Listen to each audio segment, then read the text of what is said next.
إن الحمد لله نحمده ونستعينه ونستغفره ونعوذ بالله من شرور أنفسنا ومن سيئات أعمالنا من يهده الله فلا مضل له ومن يضلل فلا هادي له أشهد أن لا إله إلا الله وحده لا شريك له وأشهد أن محمدا عبده ورسوله اللهم صل وسلم وبارك على نبينا محمد وعلى آله وصحبه أجمعين. Akhwan fiddin, azakumullah. Ramadan ini harus kita isi dengan amal-amal yang soleh. Sibukkan antum dengan amal soleh. Ya puasa udah jelas wajibnya. Sholat berjamaah jelas wajib bagi laki-laki. Kemudian sholat sunat, taraweh, baca Al-Quran, nanti jangan tinggalkan baca Al-Quran. Memperbanyak sedekah. Nah, ini. Kemudian yang perlu saya ingatkan lagi, antum perhatikan di sini bahwa untuk buka itu nggak ada antum cari dana, cari uang. Ini kan banyak donasi untuk buka bersama. Ini nggak ada dari zaman Nabi SAW, nggak ada.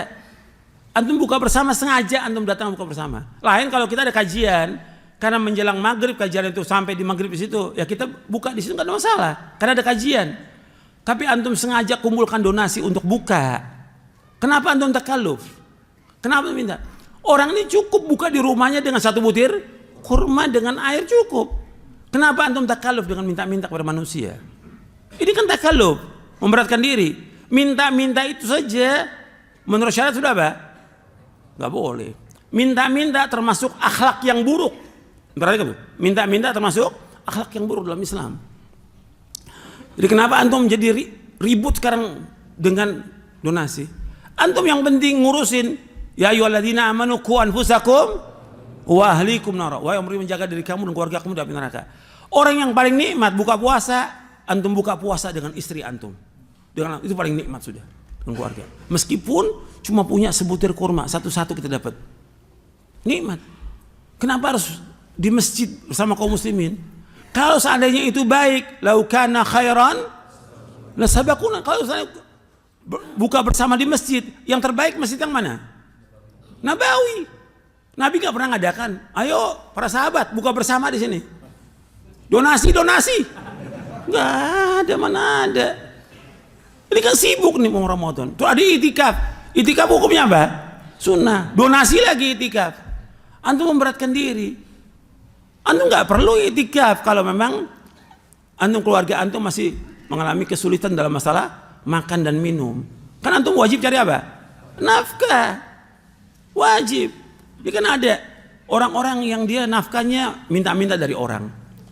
Ada itikaf, nah, mulai itikaf dia itikaf. Kenapa? Di rumah juga pusing diomelin sama istri dia. Jadi udah nggak benar ya itikafnya. Karena istrinya minta ini. Antum nggak bisa, antum penuhi dulu kebutuhan istri dan anak. Karena ini bulan Ramadan, memang kita mau lebaran tetap. Tapi kan ulama salaf nggak ada tuh siap-siap buat lebaran, nggak ada, mana ada. Gitu. Kita udah sibuk dengan apa? Ibadah. Justru 10 hari terakhir kesempatan kita untuk apa? Berlomba-lomba dalam ibadah. Tapi antum maksakan itikaf. Itikaf ini hukumnya sunnah. Hukumnya sunnah. Lah antum asal di rumah dengan istri antum. Didik istri antum, baca Qur'annya bagaimana, anak antum bagaimana baca Qur'annya. Sekarang antum itikaf. Istri antum nggak ajarkan agama yang benar. Bahkan kadang-kadang nggak baca Qur'an. Anak nggak baca Qur'an. Sibuk main apa sekarang ini? HP. Tanggung jawab dari kiamat. Ingatkan terus tuh anak antum. HP ingatkan terus. Sekarang habis waktu. Enggak orang awamnya, enggak pelajarnya, enggak ustadznya, habis sudah. Main HP. Berjam-jam. Antum lebih bagus baca Quran daripada main HP. Kadang-kadang berjam-jam itu hilang. Quran 3 jam bisa dapat 4 juz antum. Atau 3 juz, 3 jam. Habis tuh HP lagi sibuk. Antum baca Quran tiap hari di rumah, tiap hari untuk Ramadan. Kalau bisa kita hatamkan 4 kali atau 5 kali. Berarti sehari itu 4 juz, 5 juz. Sehingga apa? Sehingga kita bisa, atau paling nggak 4 kali. Berarti setiap pekan hatam. Untuk Ramadan, ini bicara untuk Ramadan ini. Sibukkan dengan ibadah kepada Allah.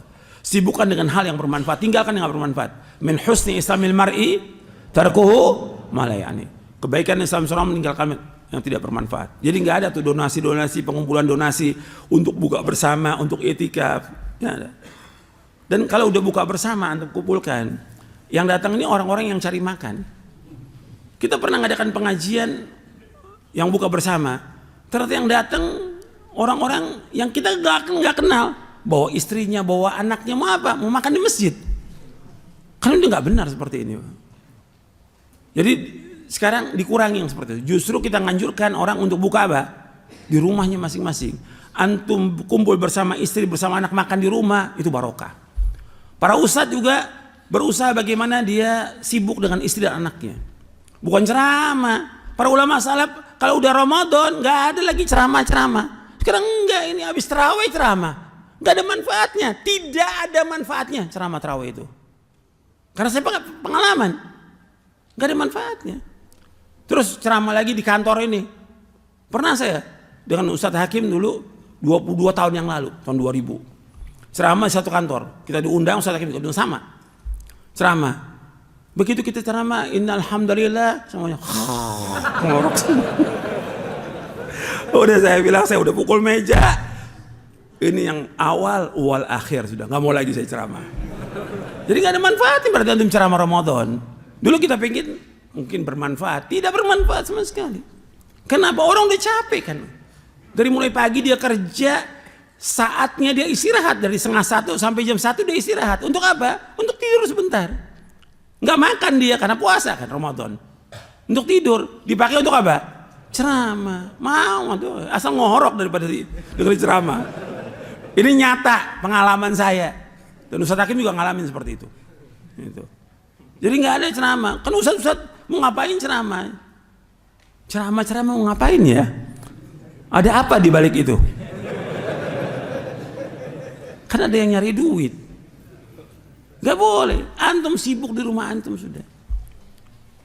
Jangan sibuk dengan ceramah. Gak ada manfaatnya. Ceramah tarawih gak ada. Ini min muhdatsatil umur. Termasuk perkara-perkara yang baru dalam agama. Yang Nabi gak contohkan. Kalau ceramah tarawih itu baik, Nabi sudah kerjakan. Kalau ceramah tarawih itu baik, sahabat sudah kerjakan. Gak ada ceramah tarawih. Gak ada dalam Islam. Gak ada. Sama sekali. Yang ada ketika tarawih, ya tarawih, sholat. Bagaimana kita khusyuk dalam sholat. Dan juga saya ingatkan juga kepada imam-imam, antum jangan mau diambil foto itu, di shoot ketika sholat. Riya nanti. Awalnya nggak riya, lama-lama riya nanti. Antum banggakan suara antum dengan itu. Hati-hati tuh. Dan juga para imam juga hati-hati nih. Kadang-kadang dia sengaja kemana-mana untuk cari apa? Uang. Yang kata Nabi sudah sebutkan nanti akan ada pembaca Quran yang dia makan dengan Quran. Dan saya bawakan beberapa hadisnya sudah. Dan itu dibawakan oleh Syekh Al-Albani dalam silsilah hadis as-sahihah di juz yang pertama. Jadi ingat tuh. Jadi para dai sekarang dia justru sibuk untuk apa? Untuk apa? Untuk ngisi keluarganya. Untuk dakwah kepada keluarganya, baca Quran. Jadi contoh dia di rumahnya. Gitu. Bukan sibuk kemana-mana ceramah. Bahkan ada yang kalau keluar kota. Saya dari dulu nggak mau keluar kota kalau Ramadan, tidak. Untuk di rumah. Kecuali umroh, Ramadan nggak apa-apa. Tapi kalau untuk ceramah nggak ada manfaatnya sama sekali. Kemudian juga antum perhatikan lagi, sekarang waktunya antum untuk introspeksi diri. Kan kita nih hidup semuanya banyak kekurangan, banyak dosa, banyak maksiat. Kesempatan Ramadan apa? Kita untuk apa? Muhasabah diri kita, bahwa kita banyak dosa, banyak maksiat, banyak kekurangan. Sibukkan dengan apa? Dengan minta ampun kepada Allah. Perbaiki diri kita. Kemudian sudah Ramadan kita lebih baik diri kita ini. Jangan sibuk dengan yang lain, jangan. Sibuk dengan diri kita.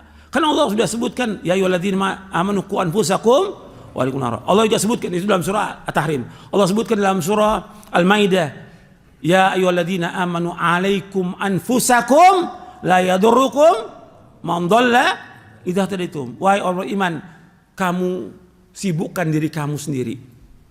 Kamu urus diri kamu sendiri. Tidak membahayakan kamu orang yang sesat apabila kamu dapat petunjuk. Coba kita introspeksi. Kan jarang kita introspeksi diri, muhasabah. Kita banyak dosa. Ingat merenung dosa-dosa kita yang sekian banyak. Yang laki, yang perempuan, suami, istri, anak. Minta ampun kepada Allah semua dosanya. Supaya keluar Ramadan kita diampuni dosa kita oleh Allah SWT. Saya pikir itu yang bisa saya sampaikan. Mudah-mudahan bermanfaat. Kurang lebihnya saya mohon maaf. Wassalamualaikum Muhammadin sallallahu alaihi wasallam. Subhanakallahumma bihamdik asyhadu an la ilaha illa anta astaghfiruka wa atubu ilaik. Assalamualaikum warahmatullahi wabarakatuh.